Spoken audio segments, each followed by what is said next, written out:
नमस्कार, मैं हूं काजल रस्तोगी और आप देख रहे हैं WNN 3।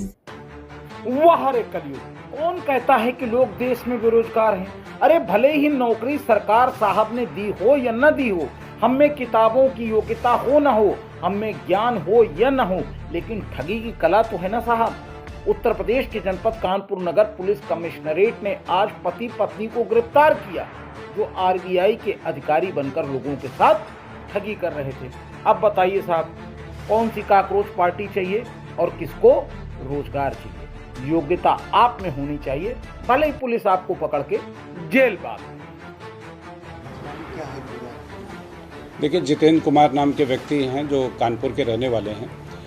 इन्होंने थाना नज़ीराबाद पर एक सूचना दी थी कि उन्होंने वो निर्माण निगम में जेई के पद पर नियुक्त थे। अपनी नियुक्ति के दौरान उन्होंने 26 इंश्योरेंस पॉलिसीज़ विभिन्न कंपनियों से खरीदी थी। कुछ पॉलिसी में कुछ प्रीमियम गए और बाद में उनकी पॉलिसीज़ जो थी वो ब्रेक हो गई थी। फिर ब्रेक होने के बाद उन्होंने, जब वो रिटायर हुए हैं, फुर्सत मिली है, तो उन्होंने जो प्रीमियम इनका जा चुका था उसको वापस लाने के लिए गूगल पे जा कर के तलाश करी कि किस तरह से हमारे ये पैसे वापस आ जाते हैं। उसी समय एक फिशिंग साइट पर ये गलती से चले गए और वहाँ पे जो RBI की साइट थी उस साइट पर गए। वहाँ पर एक मोबाइल नंबर और ईमेल आईडी मिली जिससे उन्होंने संपर्क स्थापित किया। तो सामने वाले ने उन्हें RBI का GM खुद को बताया और बताया कि ये इंश्योरेंस पॉलिसीज़ के पैसे वापस करा देंगे।